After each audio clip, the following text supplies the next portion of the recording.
Payment for Environmental Services, or PES, is a market-based approach where it incentivizes service providers, such as upland farmers and indigenous groups, through their efforts in protecting the natural resources, through their sustainable farming practices, and their efforts in rehabilitating the degraded areas, to protect and enhance valuable environmental services like clean water provision, biodiversity conservation, and carbon sequestration.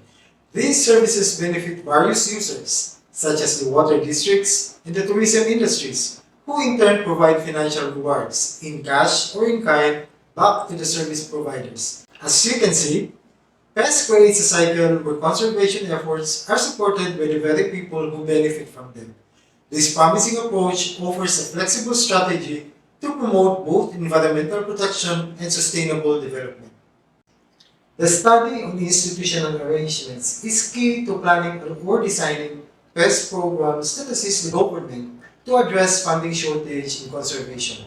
While PES has the potential to help resolve this concern, its success depends on how well the institutions that influence them function.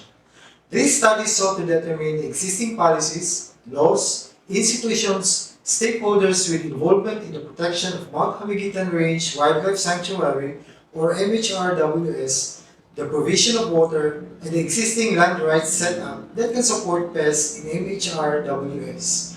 This study also aimed to identify possible factors that can constrain PES implementation in the protected area.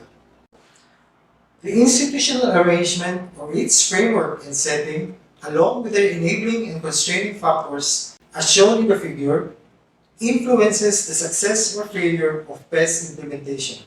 The chance that implementation will succeed is higher when in the institutional arrangement, the property rights are clear and established, there is stakeholder participation and collaboration, there is the presence of enabling policies, the financial resources are available, and the institutions are capacitated effectively to implement PES. On the other hand, PES implementation would be difficult if constraining factors are present such as ill-defined property rights, weak governance, and inadequate capacity for enforcement. MHRWS and the surrounding barangays encompassing the three administrative areas traversing the sanctuary, namely the municipality of San Isidro, the municipality of Governor Generoso, the city of Mati, all situated in the province of Davao Oriental, served as the research setting of this study. The barangays have a population size of 27,124. There are 198 individuals living in a buffer zone or multiple use zone, of whom 52% belong to the indigenous groups. Households enjoy water sourced from the watersheds of the protected area in service category levels 1, 2, and 3. The research subjects are the MHRWS officials, barangay officials, and water supply leaders. This study adopts a descriptive case study approach. Documents were reviewed and key informants who were purposefully selected were interviewed to identify both enabling and constraining factors. Interviews were analyzed thematically, focusing on the explicit meanings participants provided without going beyond their statements. Ethical procedures were followed, including obtaining permission to access offices and informed consents from participants. There are numerous existing national policies that contain provisions that can enable PES.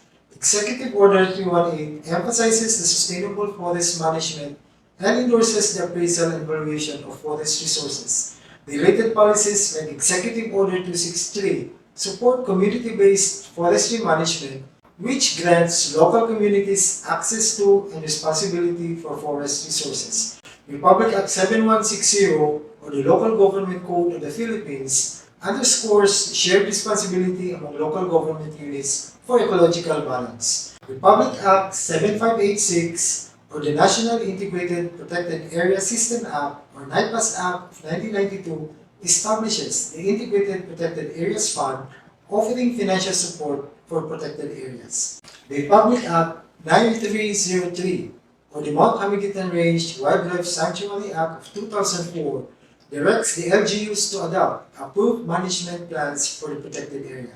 The Protected Area Management Board plays a key role for enabling PES in MHRWS.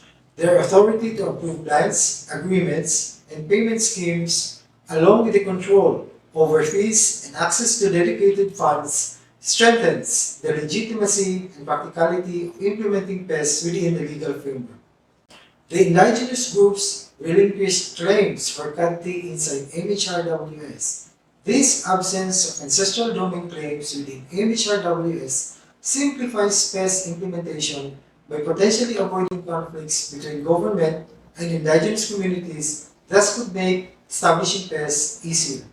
MHRWS presents a favorable landscape for implementing PES due to existing land tenure arrangements like Certificate of Stewardship contracts, community-based forest management agreements, and protected area community-based resource management agreements, all promoting sustainable land management. Additionally, the historical connection and cultural practices of indigenous communities make them natural stewards, and their potential collaboration alongside respect for the rights and traditions can significantly contribute to successful watershed conservation through PES initiatives. The prospect of PES implementation in MHRWS faces a data challenge. Local water associations lack crucial data on water management and pricing. This can hinder the design of an effective PES program for watershed conservation. The unfamiliarity with PES also poses a challenge as officials initially express no prior knowledge. However, their openness after receiving information suggests a potential for increased interest and engagement as they recognize the benefits of PES. Changes in government leadership can threaten a successful implementation of PES. Political support is crucial for PES, and new leaders might have different priorities, slowing down progress or even jeopardizing the entire initiative. Assigning new agency heads during these transitions can further disrupt trust and participation from stakeholders. All the enabling factors discussed emphasize optimism for PES implementation to advance. Though possible challenges are perceived, these can be overcome with targeted interventions focusing on information and education campaigns, data management, and advocacy for continuity of initiatives. From the results of the study, the government, through the leadership of PAMB, can leverage on existing PES-enabling policies of the government, strengthen PAMB's function, collaborate for active engagement with the indigenous communities and other stakeholders. Awareness campaigns can be conducted to educate the local communities about the advantages of PES as a watershed conservation strategy and conduct capacity building for water supply officials or local leaders regarding program implementation. In addition, it is recommended to enhance data recording and utilization and to establish ways to help ensure the continuity of plans for the program regardless of changes in government administrations. All of these efforts will help create an enabling environment for PES for watershed conservation to advance, as well as benefit other conservation initiatives for MHRWS as a protected area.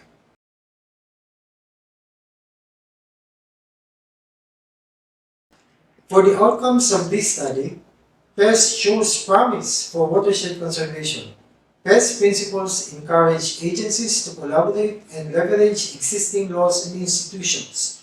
It also raises awareness among stakeholders that PES can be a source of funding for conservation, while also alleviating poverty for the indigenous communities and upland farmers who act as stewards of these watersheds. Finally, the study highlights the growing realization that PES can lead to a sustainable water supply for everyone.